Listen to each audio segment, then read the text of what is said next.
Shugaban ƙasar Amurka Donald Trump ya bayyana cewa Iran za ta ɗanɗana kuɗarta domin tana yi musu wasa da hankali. Shugaban Amurka Donald Trump ya ce Iran za ta ɗanɗana kuɗarta kan jan ƙafa wajen tattaunawar neman sulhu da ita. A wani saƙo da ya wallafa a shafinsa na sada zumunta a Truth Social, Trump ya zargi Iran da jinkirta cimma yarjejeniya duk da cewa a cewarsa yarjejeniyar za ta yi mata amfani. Donald Trump ya ce, Iran sun ɗauki lokaci mai tsawo wajen tattaunawa kan yarjejeniya mai amfani a gare su, yanzu za su ɗanɗana kuɗarsu. Wannan bayani na Trump ya zo ne bayan sabon rikici da ya ɓarke tsakanin Amurka da Iran, inda suka yi musayar hare-hare wato biyo bayan harbo wani jirgin sojin Amurka da Iran ta yi a kusa da mashigar Hormuz. Rahotanni sun ce Amurka ta kai hare-hare kan wasu wuraren sojin Iran a matsayin ramuwar gayya, yayin da Iran kuma ta mayar da martani ta hanyar harba makamai a kan sansanonin sojin Amurka a wasu ƙasashe na yankin guda uku, wanda ya haɗa da ƙasar Jordan, Bahrain da kuma Kuwait.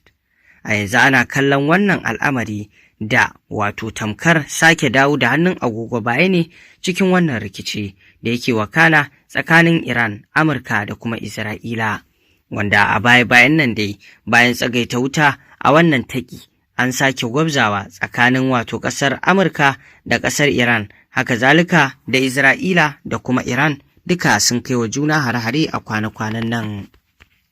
Wanda wannan al'amari ne ya sanya wasu ke ganin shin anya kuwa wannan yarjejeniyar sulhu za ta yiwu kuwa da an tafi a bai dawo baya, shin anya ta hakan za a samu a cimma kuwa?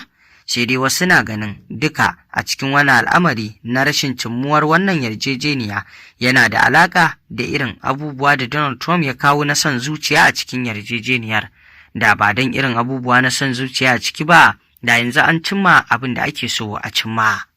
Amma masu saurare gare ku me kuke gani kan wannan? Ƙasar Jamhuriyar Musulunci ta Iran ta ce tana nazarin ci gaba da tattaunawa da Amurka bayan sabbin hare-hare.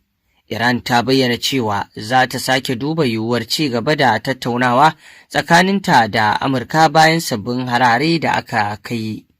Mai magana da yawun ma'aikatar harkokin wajen Iran Ismail Baƙai ya bayyana haka bayan sabuwar musayar wuta tsakanin ƙasashen biyu Amurka da Iran. Ya ce harkar diflomasiyya ba ta gudana a cikin yanayi mara wato tasiri, domin ci gaba da kowace tattaunawa dole ne a samu wani ɗan sarari da zai ba da damar ci gaba da aiwatar da ita. Baƙai ya zargi Amurka da lalata tsarin tattaunawar ta hanyar aika saƙonni masu wato karo da juna da sauya matsaya akai-akai da kuma wato karya yarjejeniyar tsagaita wuta sau da dama. A safiyar ranar Laraba ne Amurka ta kai hare-haren sama a wasu wurare a kudancin Iran a matsayin martani ga harbo jirgin yakinta da Iran ta yi a tekun Oman. A gefe guda kuma sansanin Katam al-Anbiya ya sanar da cewa sojojin juyin juya halin Iran sun kai hari akan sansanonin sojin Amurka da ke ƙasashen Bahrain, Kuwait da kuma Jordan. Idan kuwa muka tafi zuwa ɗaya rahoton, Pakistan ta kai hare-haren sama a Afghanistan.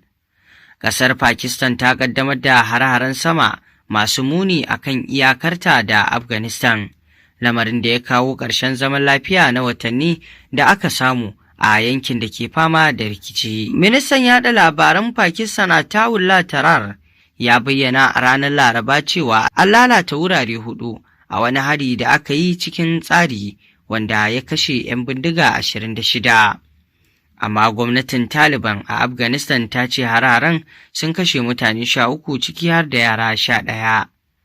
Pakistan ta daɗe tana zargin Afghanistan da baiwa 'yan ta'adda mafaka domin kai harare a cikin ƙasarta, zargin da gwamnatin ta wato Taliban ke ci gaba da musantawa.